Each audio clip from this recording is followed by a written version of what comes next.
everybody. Welcome. I can ask the panelists to go ahead and start their videos. We'll get started. Good afternoon. Thank you for joining us all today. My name is Karen Bresciano, and I'm Assistant Dean of the Graduate School, and I'm going to be the moderator for today's panel. For all of the years that the Graduate School has been hosting graduate student orientation, the highest rated part of all has always been the student panel. And, one of the silver linings, one of the few silver linings of COVID-19 is that forcing this event online has probably made it possible for many more of you to be here than would have been able to arrive in Storrs. So I'm excited to see the numbers are creeping up. We're at 181 at this point. So it's exciting to see this many people here. So we have a fantastic panel of students who have very different perspectives on their graduate school experience. And as they say, if you've met a graduate student at UConn, you've met one graduate student at UConn, everybody's got a very different experience, but they can speak to you of their own. They're going to share with you a little bit about their experience, tell you what they maybe wish that they would have known, and make themselves available to answer any questions that you might have. To submit a question to our panel, please use the chat function and send the chat to all the panelists, and then our staff that are working behind the scenes will be collecting those questions and we'll pose them. I will pose them to our panelists later on in the presentation. Okay, so to kick us off, I would like to introduce to you Kent Holsinger, who's our Vice President for Graduate Education, Dean of the Graduate School, and Professor of Ecology and Evolutionary Biology. Kent? Thank you, Karen. And I'm delighted to welcome you here to the University of Connecticut. I wish that we were able to welcome you in person, in part because I'm tongue-tied.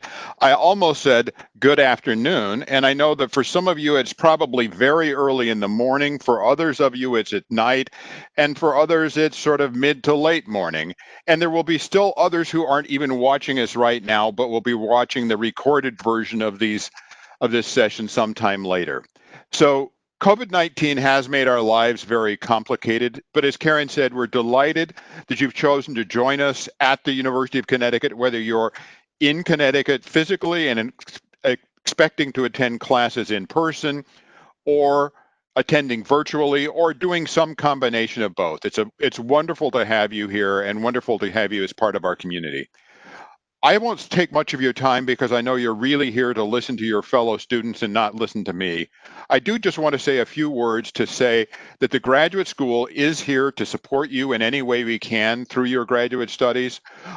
If you need somebody to talk to because you need a little advice, you need some perspective, you are uncertain about how certain procedures or school regulations apply to you, we are probably the first place you should turn because we understand graduate students and graduate students at the University of Connecticut better than anyone else. Karen and her team in our student affairs are here to help you with both personal, professional, and academic problems, and other staff can help you to understand other aspects of the university. The University of Connecticut graduate student community is a vital part of what makes the University of Connecticut a great research institution.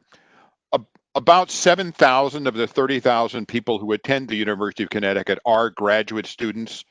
And so you are nearly 1/4 of the student body of the University of Connecticut. You're also very diverse in background. Roughly 30% or 35% of you are international students. Many of you come from a variety of racial, ethnic backgrounds, so that there is, in fact, no majority ethnic or racial diversity group among the graduate student body at the University of Connecticut. Some of you are first generation. Some of you may have parents who were college professors. Diversity in many different ways, and it's that diversity of experiences that makes the University of Connecticut a richer place. And I encourage you, as part of your graduate student experience, to reach out not only to other graduate students in your programs to learn about them, but participate in groups like the Graduate Student Center to learn more about the university broadly and about your fellow graduate students in other programs and departments. That will enrich your experience and your education in ways far beyond what you will learn in the classroom. But that's enough for me. At this point, I'd like to turn it over to Karen and to the student panel because they're who you're really here to hear from. So thank you again and welcome to UConn. Thank you, Kent. All right, so what I'd like to do first is to have the panelists each go through and introduce themselves, give a little bit of information about your program, what year you are in your program. Maybe you might want to share with us about why you volunteered to be a part of this panel. And you'll have the list of the order of panelists, so why don't we start off with Jonathan? Hey everyone, I'm Jonathan Simmons. I'm a second-year doctoral student in the NEAG School of Education in the Department of Curriculum and Instruction. My research area centers around international experiences for pre-service teachers and how that impacts the way that they think about culture and interactions within the classroom. So I study a lot of theories about cultural adjustment, and then also a lot about the way that we communicate with people. I'm originally from Pennsylvania. I went to UConn as an undergrad, and then I'm back here as a doctoral student, so I can speak to that transition of being in the same place as an undergrad and a doctoral student, because it's a different feel from the campus as you transition. And then last year, I had a research position that my RA position was. It was not in my department. It was in an interdisciplinary project that was run out of natural sciences and natural resources. And so that was a unique experience for me to work with people who weren't in my department and then have to try and figure out how to find bonds to with both areas. So welcome to UConn. You're in for a great experience, and hopefully some of what we share is helpful. Thank you. Gyujin? Hello, everyone. And I am a second-year master's student studying athletic training in kinesiology department. Athletic trainers are healthcare providers who runs up to the field when the player goes down, and we diagnose this injury and run rehabilitation for them. And that's what I'm learning here in UConn. And I'm from South Korea. This is my second time studying in the US. I spent a year in Florida before I came to UConn. So I vividly remember still how scared I was when I first got to US. I was scared of people judging my English, judging my look, judging everything that I do. And it took me a lot of courage to really break out of that and reach out to people and make connections and make friends. So I wanted to share my tips and experiences on that with you guys. And that's why I volunteer as a panel. Thank you. Sadesh? Hello, everyone. I'm Sadesh Gupta. I'm currently pursuing Masters in Business Analytics and Project Management.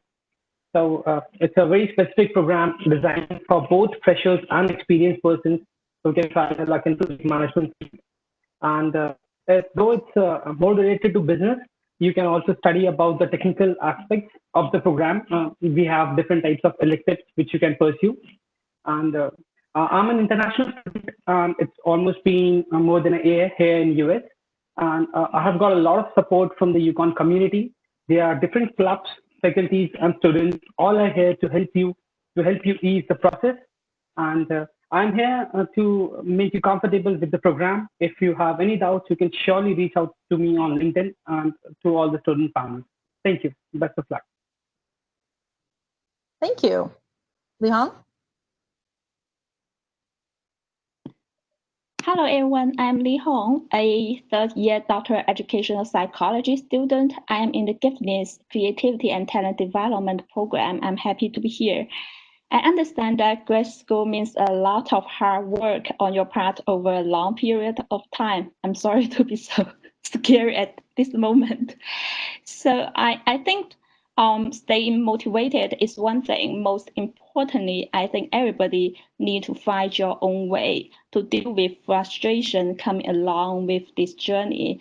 For me, I had imposter syndrome at the beginning, the feeling that I don't deserve to be here when I was first being assigned TA that I have little experience with.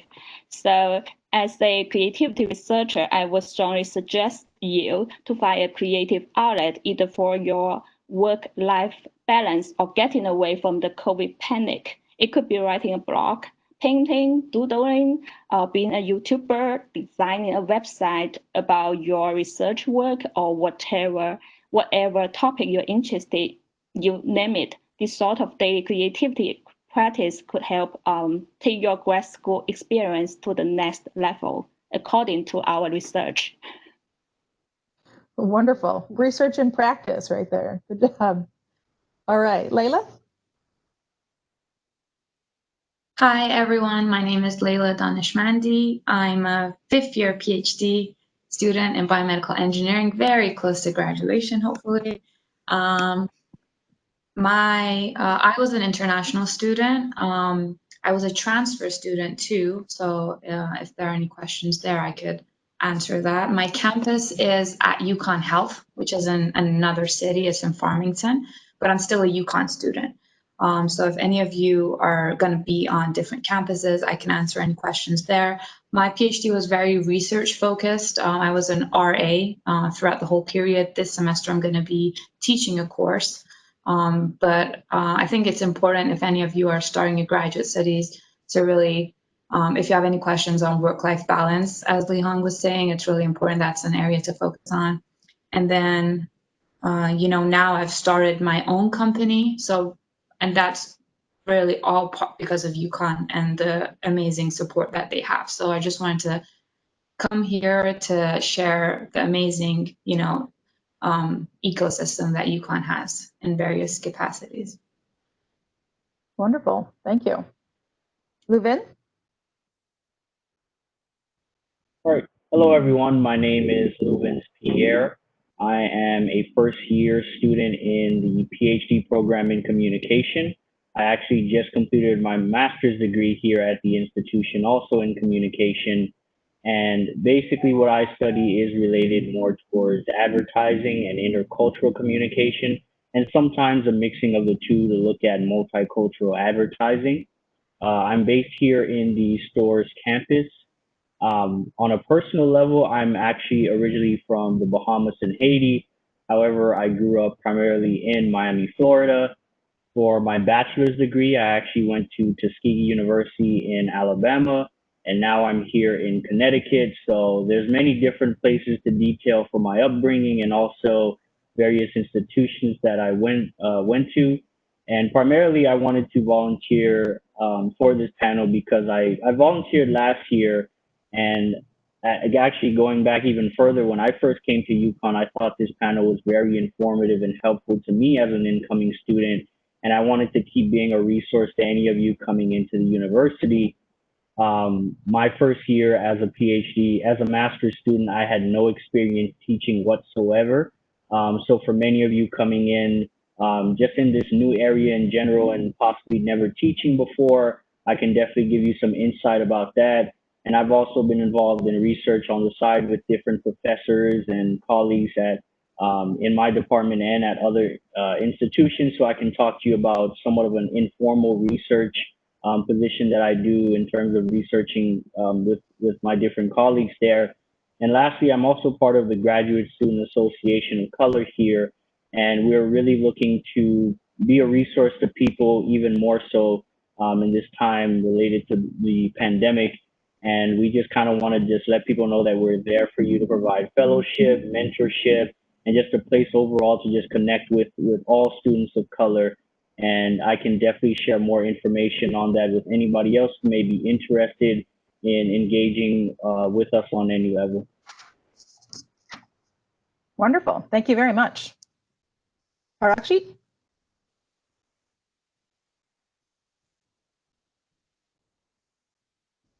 Is our last panelist here? Let's see, looking through. I wonder if that person had difficulty getting logged in. All right, well, maybe they'll join us later.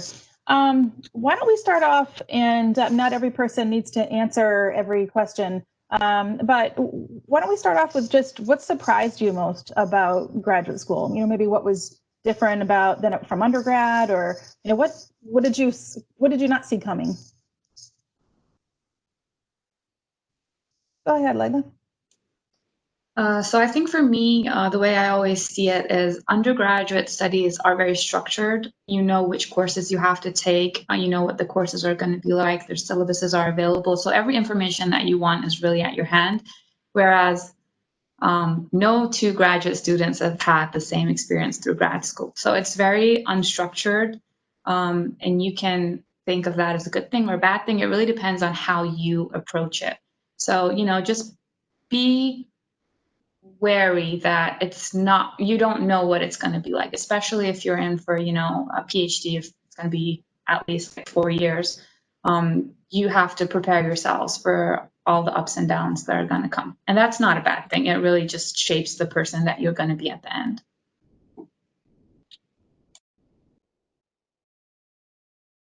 Oh, sorry, I was muting myself. Louvins. Sorry. Yeah, similar to the point Layla just said. I think for me, in terms of overall professors and different people looking at you as more or less colleagues instead of just you're strictly a student.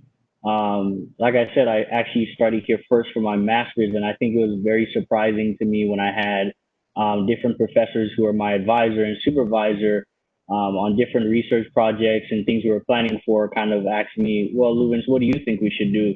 And it blindsided me a little bit. I didn't expect for them to ask for my opinion on these things. So I think it's just like what was said before, just overall that different level of, in terms of they're looking at you to kind of produce some of the knowledge and contribute to things instead of just telling you what to do, which is, I think, more in the undergraduate space. They're kind of taught more. You just kind of follow this rubric, whereas it's more you need to be more creative and assertive with your own education and individual professional interests. Thank you. Jonathan. Sort of building on that, early on, my advisor kind of explained it. He said, in undergrad, we open the door to learning for you. We hold your hand and we walk through it together. And he was like, in grad school, we open the door and you're expected to run on your own. And I think, really echoes what Layla and Louvins were saying, where it's like, you get to sort of build this experience. And so for me, what was most surprising were the opportunities that started to present themselves to me. In my first year, I was able to co-author a book chapter just because of a course that I was taking. And I never expected that to be something that would have happened early on in my sort of graduate education. And so things come up. And so be open to saying yes to new opportunities. And so, through a connection I had made, I got to craft a module for a university-wide online course this summer. And so things happen and you get the chance to sort of really build your own experience and explore lots of different areas as you narrow in on what is going to be your dissertation topic. So be open to those experiences and I think that lots of things will pop up. Okay, thank you. Anybody else want to jump in on that one? Okay. Let's see. We did get a couple questions that are coming in, so I'm going to try to jump back and forth between some of the prepared questions that we usually get and ones that others have asked. Louvins, somebody asked, can you share with us more information about the Graduate Student Association of Color, and is there a website or contact for information you can share with us? Yes, so I was just getting that over. I'm actually going to send you the actual Facebook group name that you can connect with us on social media, and also the email that you can just send an email over to the Graduate Student Association of Color email, and then we'll add you to the mailing list. Right now, we're only on Facebook, but we're looking to expand to more platforms. I'm going to actually write down that information in the chat so all people can just have access to that. Great, thank you. All right, so who would like to share some information about what they wish that they would have known? Something that either they didn't know and wish that they would have known, or maybe you did know it, but you saw from other people's experiences that maybe it's a great thing to mention at orientation.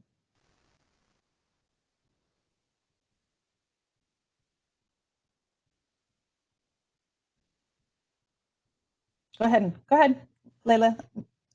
I would just say don't stress.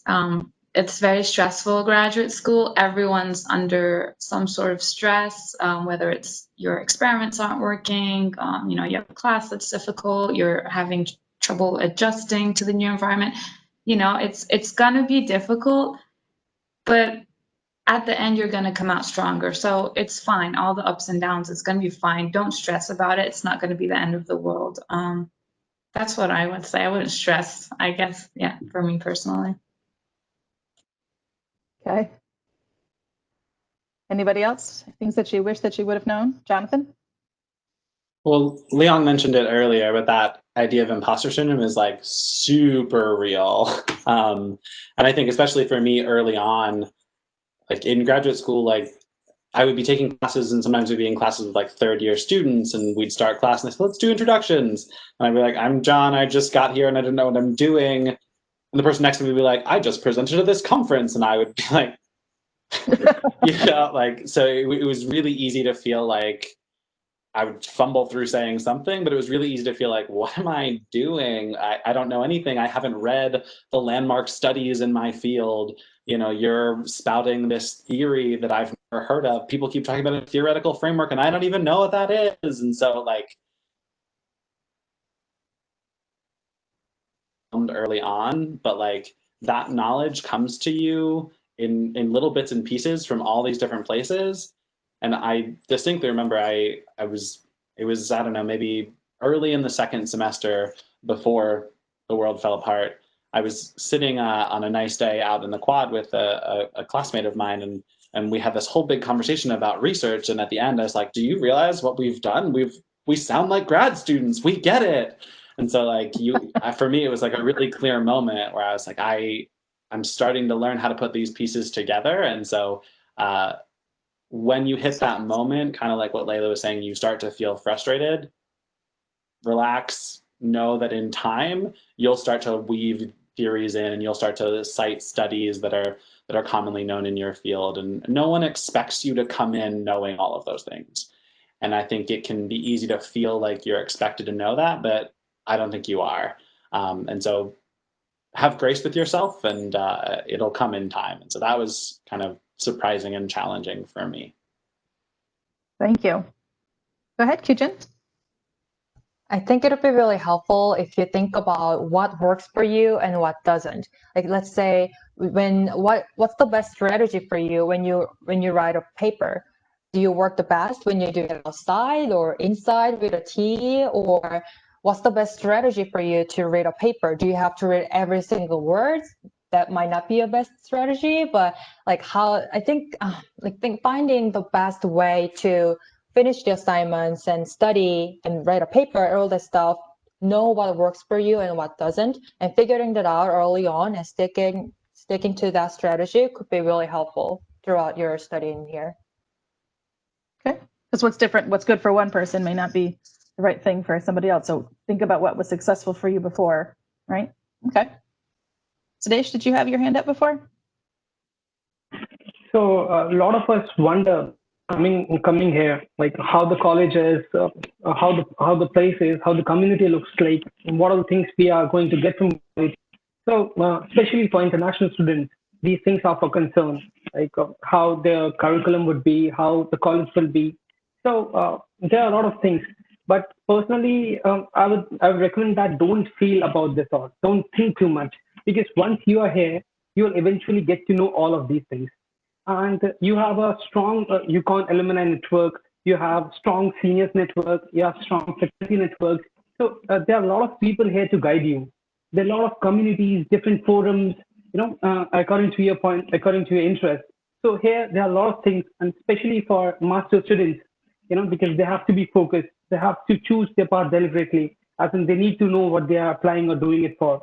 So my recommendation to all the international students, and especially for masters, is that don't worry too much, don't think about too much. Just go with the flow.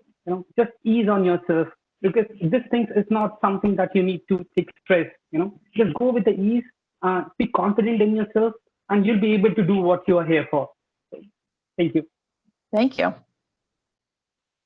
Anybody else have any burning desire to answer this question about we've sort of morphed into what do you wish that you would have known, and what was most challenging about grad school so far.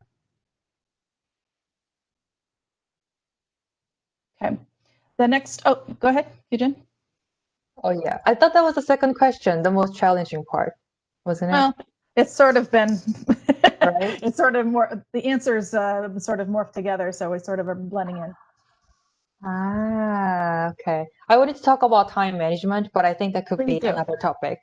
No, Yeah. people have been asking about time management, and well, Okay. let me pose the question like this, and I'll let you have first dibs on the answer. So far in the chat, I've seen questions about work-life balance. Some of you have already mentioned that. I've seen there's questions in there about, you know, at other campuses, it's graduate students are discouraged from being involved in organizations outside of their lab or outside of their program. What's it like at UConn, and should we get involved or not? And then somebody else asked about full-time jobs, like so balancing the schoolwork with a full-time job. So you don't all have to answer all of that, but I mean, really, it's all in there about how do I prioritize and how do I balance. And so, if anybody wants to speak to any of that, that would be great. You want to go first, Gyujin? Yeah. Okay. I wanted to talk about the time management skill because that was the most challenging part, and I struggled a lot because my program started with the summer semester, which I had to take 14 credits in 2 months, and I had to take 17 credits in the fall semester, which is way more than usual graduate study. So my best time management strategy is to use Google Calendar. I think people use it a lot, and it helped me a lot to visually seeing what I have to do throughout the week. I made reminders for each assignment, and let's say I know I need at least 3 hours to finish a paper, then I will like make a 1 hour time block on Monday, Tuesday, Wednesday, so that I can see that how many times that I need and how many free times that I have and how many times that I need to work on my assignments. So I wanted to share that Google Calendar is super helpful. And if you're struggling with time management, you might want to try that too. Great. Anybody else? Go ahead, Sidhdesh. Being a master's student, it's very important to be organized, because when we were there in our undergrad course, so we do have a lot of time, right? We had a lot of time to participate in fun activities, to choose clubs and forums, to be connected in different ways, to do part-time jobs. But when you are pursuing your master's degree, then you have limited time. You have a lot of course to be covered. You need to focus on your destination scope, and then you need to understand all this functionality. So you have to be organized. If you're organized, you're clear, your vision is clear, then it gives you eventually way to perceive your course. So my guidance to all the master students who are joining this course is to be focused. Just envision yourself where you want to be, what your dreams are, and then choose the right way. Because for graduate students, there are lots of different paths. Like in our college, there are different clubs, and there are different electives, and after pursuing a business analytics course from UConn, you have different fields to dive in. You can be a data scientist, you can be data analyst, you can be business analyst, and you can be a project manager. So it's you who need to decide. You need to decide your dreams, which field you want to pursue, which path you want to choose. And then definitely there will be a lot of people to dive in and help you out with that. Thank you. Great. Thank you. I just want a quick reminder that if folks are interested in putting questions in the chat, if you can just send them to all panelists, so that way the folks that are behind the scenes can be plucking out questions, and so we can get them to post. So send them to all panelists, please. Thank you. Jonathan. So Gyujin mentioned how she sort of scheduled things. I've scheduled things a little bit differently, so I just wanted to share kind of how I organize my schedule. Early on, I read, I want to say the author is J.P. Silva, and the book is How to Write a Lot. I read it for a course, and it sort of a big part of the book is to build a dedicated writing block of time. And there's a lot of writing that you do as a graduate student. And so for me, I write best in the morning. I wake up and I'm ready to go. that's my schedule. So I blocked off 2 hours of every morning, Monday through Friday, 8 to 10, that was my writing block. And so within each writing block, then I would decide what project I was working on, whether it was something for my research assistantship, whether it was something for a course, and I would schedule my 2-hour blocks, but I would write every day from 8 to 10. I always had enough to write to fill that time. And then similarly, I would schedule chunks of time as like, this is schoolwork block, this is a research block, this is a schoolwork block, this I'm in class. And I tried to keep my schedule kind of as consistent as possible. And so I think, lots of people are asking about how you balance working part-time or working full-time. And I think having a consistent schedule of, these are my hours that I'm working on grad school stuff, these are my hours that I'm working on outside of the university stuff, even breaking it into, these are my hours that I'm working on research assistant stuff, or what my duties for my teaching assistant or whatever it is. That was how I've scheduled myself, and it's worked well for me. So it's a little bit different than how Gyujin scheduled herself, but I totally agree with her point of like, know what works for you and stick to it. Otherwise, you'll feel like you're drowning in to-do lists, and that's not fun. Mm-hmm. Too many Post-its all over the place. Okay. Layla, and then we'll go to Lihong. I actually just wanted to piggyback on that last comment. I think the most important thing is to know what works for you and stick with it. If the people around you are doing things in a certain way and you've tried that and it doesn't work for you, that's fine. We don't all have to do things the same way. And that's not just for grad school. Later on, if you're a detail-oriented person, it's not a bad thing. That's your strength. So build upon that strength. If you're a multitasker, that's your strength. Build on that strength. So you got to figure out what works for you. And then to the other point about the resources available at UConn. So I'm an international engineering student, so I've interacted more with the engineering school and the international student services. So they're amazing people there. Just ask. Reach out, ask. People are always going to be nicer than what you think. Everyone's going to direct you to a resource that will help you. So don't be shy. Reach out. We're all here. There's emails, general emails that you can just send, and they'll direct you to the right person. I would just say there was a question about do's and don'ts. So when I mentor younger PhDs, I always say, be open. You start grad school to learn, so just be open. Don't be strict. Be humble, and you're here to learn. So just be open and receptive. Thank you for sharing the bit about asking for help. If I was on the panel, I would have said one of the things I wish I had known is that my professors and all the staff and faculty in my department are human too, and then they know that I'm human. I don't know that I thought that at first, and somehow to own my own success, I had to do it all independently. But I think all of the successful adults out there, we all know that none of us did it by ourselves. We know we had a teacher that helped us, or our parents, or a doctor, or a counselor, or friends. And so knowing when and where to ask for help is really important. So it could be that your advisor is a great person for that type of assistance. It could be that coming over to the grad school to speak to somebody like me, or Cinnamon, or Stuart, or Megan is the way to go. So thank you for mentioning getting help. That's really important. Lihong, did you have something you wanted to add?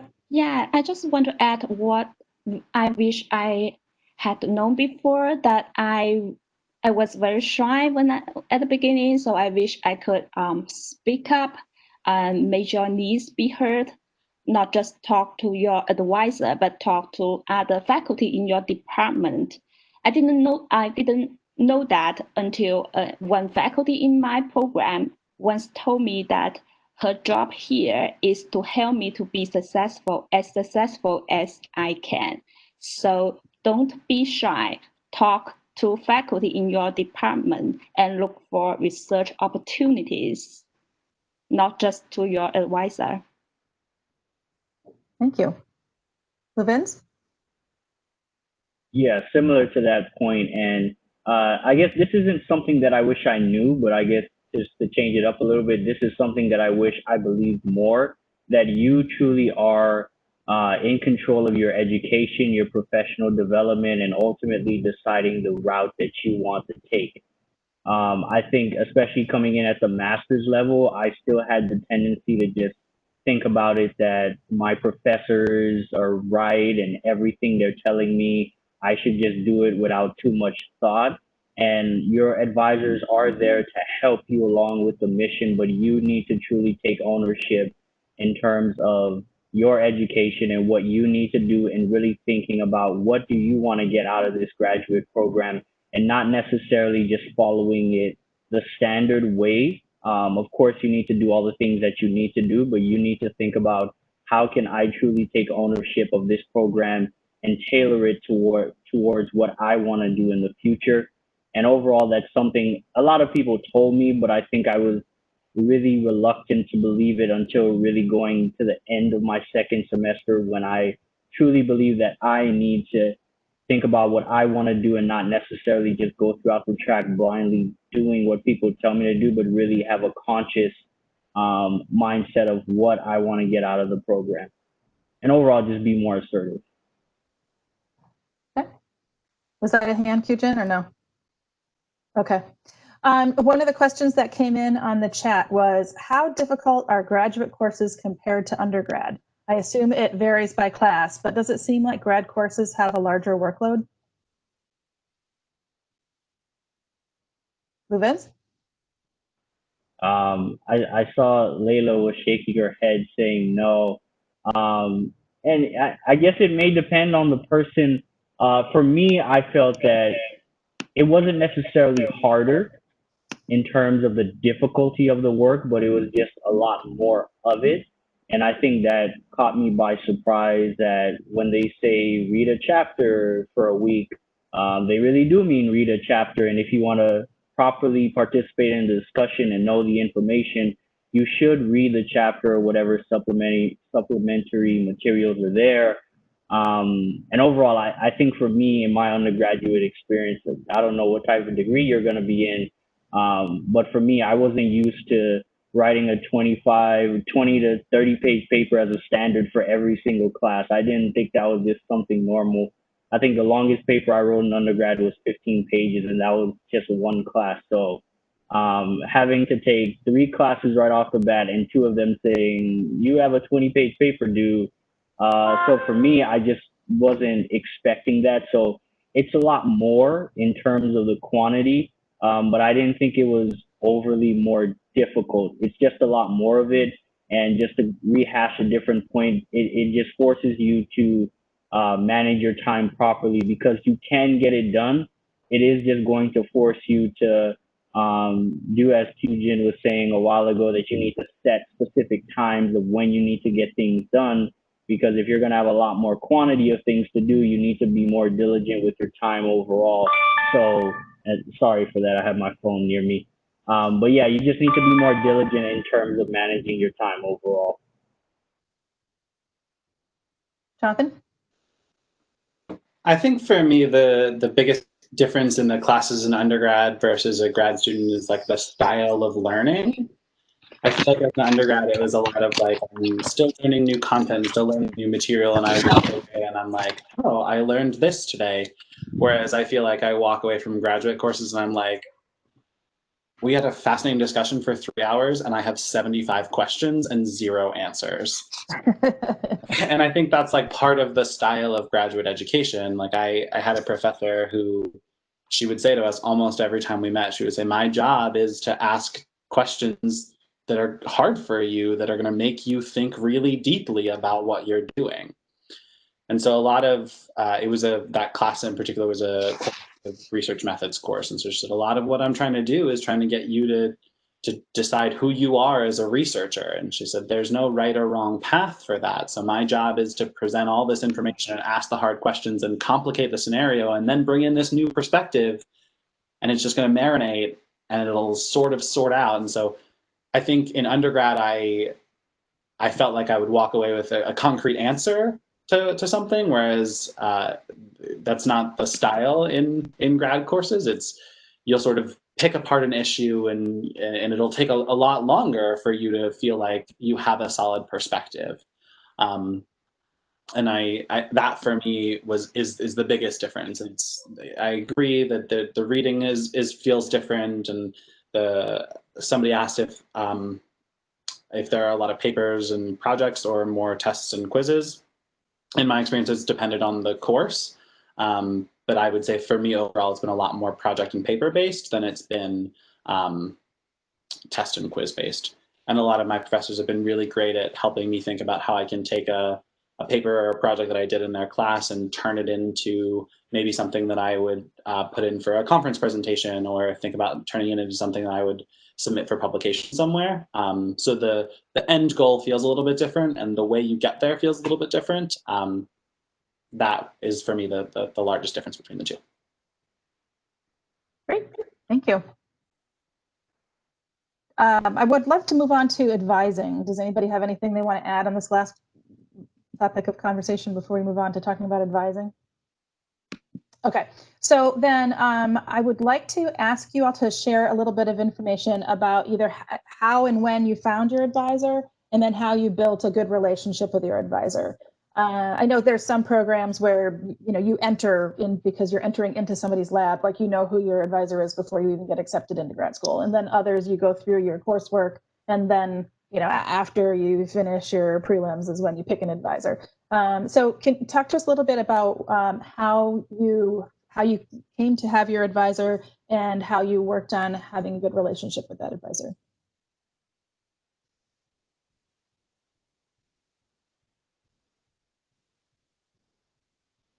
Jonathan? Okay, then Lihong. I'll start. So I knew my advisor in undergrad because I went to UConn as an undergrad student, and so I had taken a class with him, and I appreciated him, and we had roughly kept in touch, emailed every other year or so. And so then when I was thinking about coming back to being a doctoral student here at UConn, I reached out and I asked if he'd be willing to be my advisor, and we started sort of talking about that process and what that would look like, and why he was a good fit for my advisor. So I think thinking about, particularly if you're in a program where you have to sort of choose your advisor, I think fit is really important. So trying to find someone who does the type of research that you are interested in doing and can sort of introduce you to that community of thinkers and introduce you to that community of researchers. So I knew my advisor fairly well, but the relationship was totally different as an undergrad versus a PhD student. In undergrad, he was this like wildly intimidating kind of man, and I was like, I just want him to think I'm brilliant. Whereas like now I frequently call him and I'm like, I'm having an existential life crisis. What are we doing? And it's a lot different of a relationship. And I also feel like I never really sought out my professors as undergrad. I wasn't the type of student that went to office hours very often. I similar to what Karen was saying, I felt the need to kind of do it all on my own. But being back as a PhD student, that I don't feel that need at all. I frequently ask people for help, or I'll email professors and be like, can we get coffee and just chat about X, Y, or Z? And they're always really fascinating conversations, and they always give me a lot to think about. So for me, building that relationship, half of it was about me being willing to be open with where I was concerned and what I was struggling with, and not feeling like I had to struggle silently. And then half of it was sort of trying to negotiate as an undergrad student, I was, I started as a teenager, and so I didn't really know anything. And then I left for a bunch of years, and I had a full career, and so I came back in feeling much more like a professional. And I feel like as a doctoral student, my advisor has always looked at me as a professional. I never have felt like he's looked at me as a 19-year-old kid. And so that has been really helpful, and I think really healthy for the relationship that we have. Thank you. Lihong and then Sidhdesh. My story is quite aligned with what Jonathan has said. I knew my advisor when I was in my master. I took his class. I fell in love with the creativity topic. So we both decided we wanted to work with each other. So I think the most important thing working with your advisor is discuss with him or her on a regular basis. and you need to discuss what your research direction is going to be and ask for help, and then proceed with his or her permission. Also, I want to mention that not only working with your advisor, but working with other faculty in your department, that you always want to be professional, make an appointment in advance, allow them to have 1 or 2 weeks to read your work. Thank you. Sadesh? So I totally agree with Jonathan on this. So currently I'm in SAPM program, Business Analytics and Project Management, and we do have pre-assigned advisors. Okay, so it's available in the portal, and you can reach out to your advisor anytime. And more than that, you can choose your advisor based on your interest. Okay, so it's all right to contact faculties and different advisors. They are available on the website, and everyone has reached out to me. So it's based on your interest, what you're looking for. Is it some kind of research, or you need some advice on your career, or is it something that you need help to build up or improve your profile? So based on that, you can surely reach out to your advisors. So let's say we do have career advisors in UConn, which will help you guide through your career, help you find a job. They'll eventually help you on your resume. They will help you on your cover letter. They will also help you on your LinkedIn profile. And talking about building relationship with advisors, it's simply that just follow your interest. Okay, just don't do it for the sake of impression, because you are not here to show anything to anyone, right? And if you're following your interest, and if you're genuinely following what your advisor has recommended to you, definitely you will be building a good relationship with your advisor. Say he has asked you to work on your resume, and it's for your own good. And if you will be doing your job, then it will make relationship much better with your advisors. So just be focused, be sure of your interest, what you are looking for, because it's very important to understand what you're looking for. Once you're clear with your goals, reach out to your advisors. You can book an appointment with them anytime, and surely they reach back to you within a week, and it's a lot of beneficiary and good help. Thank you. Thank you. Layla? So I just want to be the devil's advocate for a second, because I'm from the engineering school, and it's a little bit different, the culture there. So if you don't have an advisor yet, I think one of the really good ways to find an advisor, if you don't know them beforehand, is to talk to the students in the lab.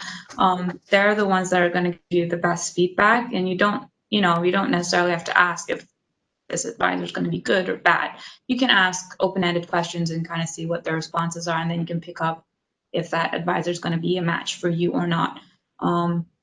So I would say that. And then another thing that I wanted to add, I know the topic is advisors and we mean the main advisor, but for me personally, I've found advisors in very unlikely places, as I was mentioning, the resources or just mentors. They can be your peers, your friends, or it could be, just staffs that you just walk by their office and you just stop by for a 15-minute chat.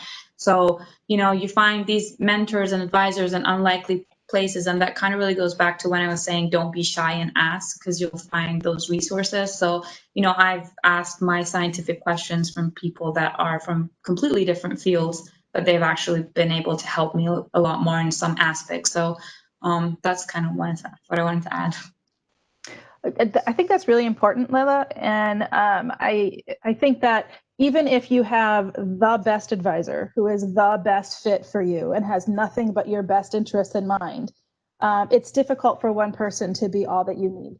And so it's good to have a deeper bench, and which means having a good advisor that's a good fit for you, but also somebody that you can talk to about, like, okay, I've got kids, how am I going to manage all of this stuff, and I don't really think I want to be a faculty member, can you give me some ideas about what that might look like? And then sometimes the relationship with the advisor isn't great, and then so if all your eggs are in that basket, it can be really scary.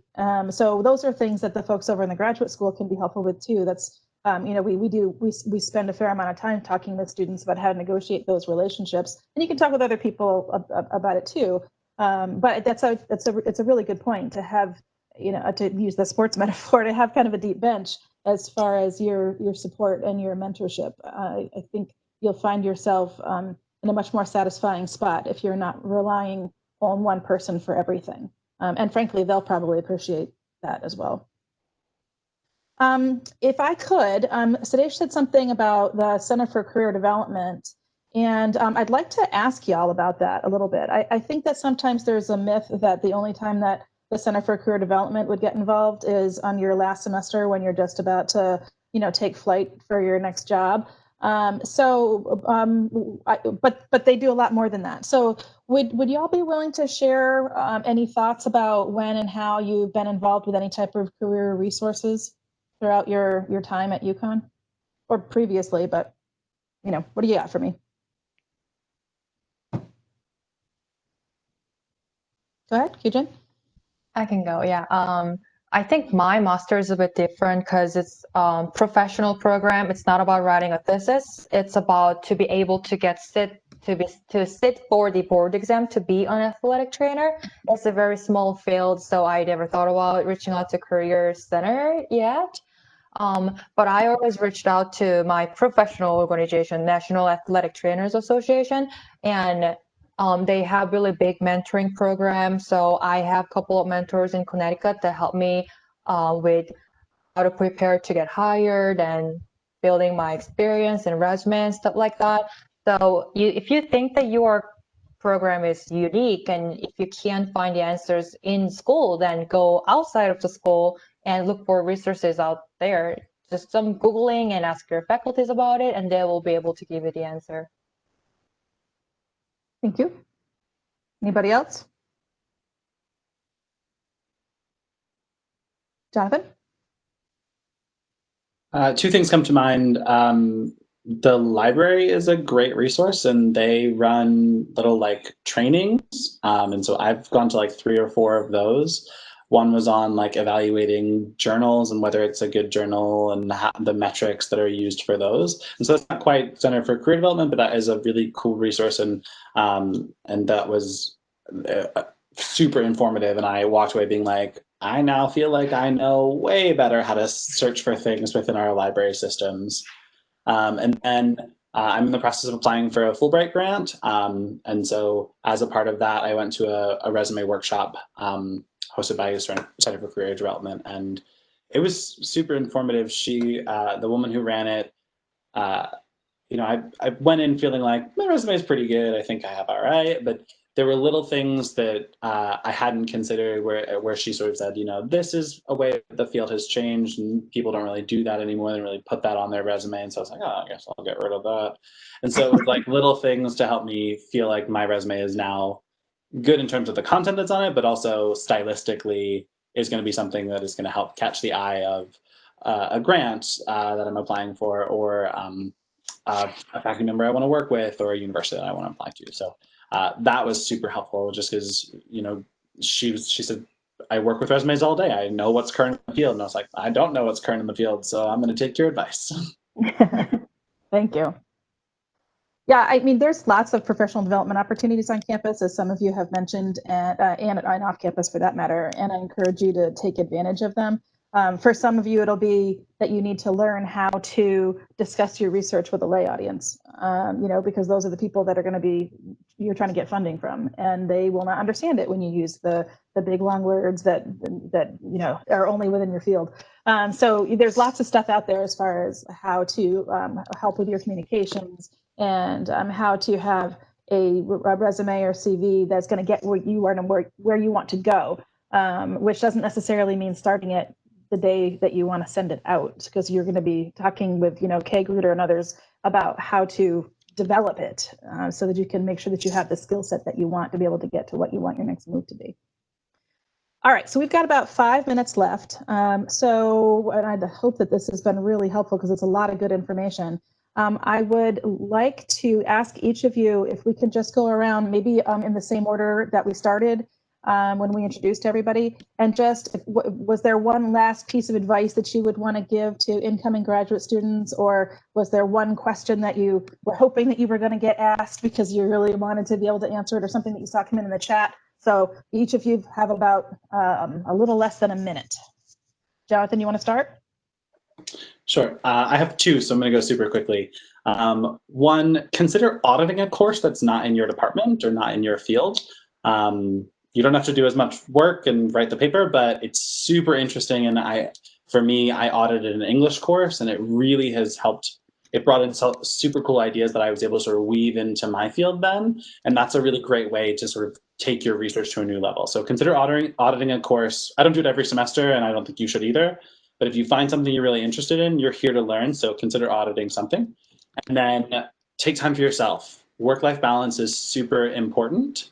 Somebody just asked how do we audit courses. Mostly you just email the professor and ask, hey, can I audit it? And it's a pretty simple process. But take time for yourself. Find something that you enjoy. So like I've done a ton of cooking.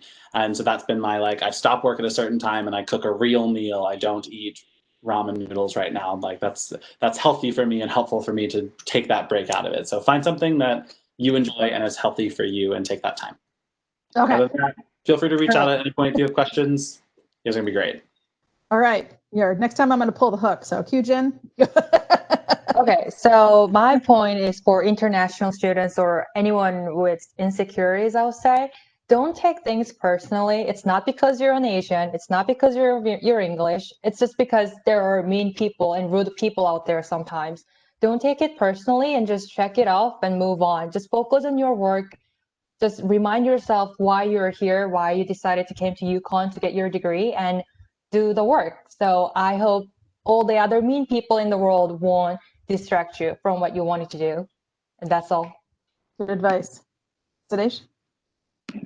So my advice to everyone is, first of all, be clear with your vision. What do you want to do? What's your interest? Which career you want to pursue, and which organization you want to go.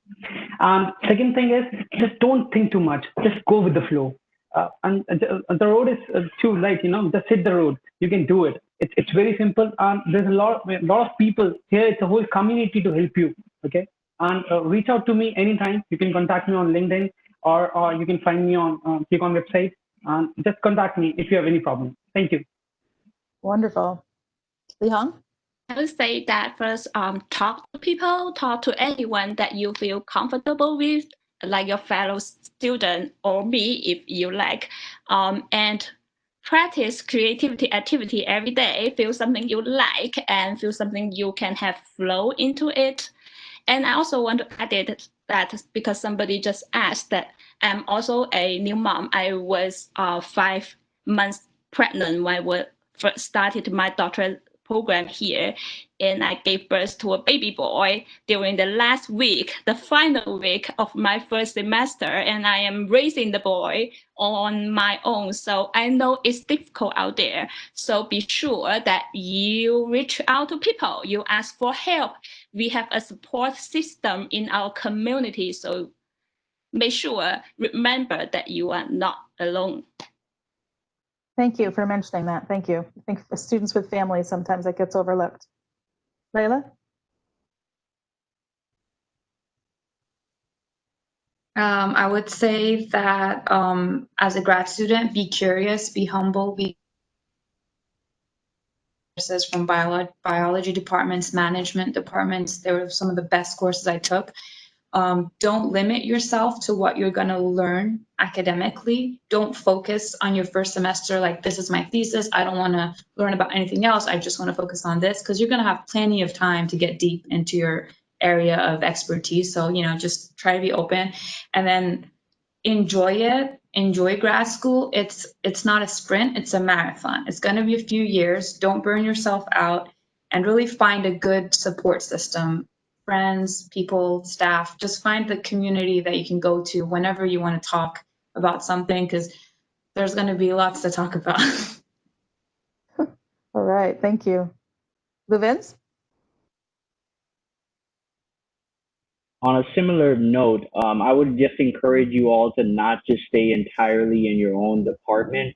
Your department is great in terms of being a professional resource and sometimes even personally connecting with them, but sometimes it can be a little uncomfortable to think about people in your department just in a personal setting. So I would encourage you all to not be shy, even if you're not shy. I would admit I have my introvert tendencies, so it's hard for me to even follow my own advice at times. But I would highly encourage you all to just seek out other people, different groups, and especially now with this COVID situation, to just try to connect with people, even if it is virtually or whatever capacity that it is. Just looking to find some type of community or group that you can be with. I especially think about my first 2 semesters. I was pretty much on my own in terms of hanging out outside of my department. And that's one big reason I decided to join GSCA. And it could be any type of group. There were various groups mentioned even in this meeting and others that you can join just to get that sense of community. So I would just highly encourage you all to just find some group of people, organization, or just something to get that outside experience in your program from. It's great advice. Great advice. Thank you, everybody. Thank you to very special thanks to the panelists for being here and sharing their experience. Thank you to Dean Holsinger for your welcome. Thank you very much to those who attended. I see that we're still at 190, so thanks for sticking with us. I'd like to also say thank you to Shay, who did the Lions work, share of the work planning for this event, as well as the other folks that are behind the scenes making this all happen, Stuart, Marie, Cinnamon. And the recording of this will be captioned and released on the Graduate School YouTube channel, and the Graduate School will follow up with questions that are better answered by the staff in the university. If you have not already gone to the on orientation modules that were sent off to you in your letters that were sent home, then we offer you to do that. If there were other questions that you didn't get answered or didn't think to ask now, please feel free to send them to any of us over in the grad school and we'll find answers for you. And if you have more specific questions about what's going on with COVID resources and what it's going to be like at UConn for the fall semester, we would encourage you to look at the UKindness website on UConn, and then the reopen.uconn.edu has a lot of good information on what it will look like in the fall. It'll be different and hopefully not forever, but it's going to be okay. So thanks everybody for being here and welcome to UConn. Yeah, for having us. Thank you. Thank you. Thank you for having us.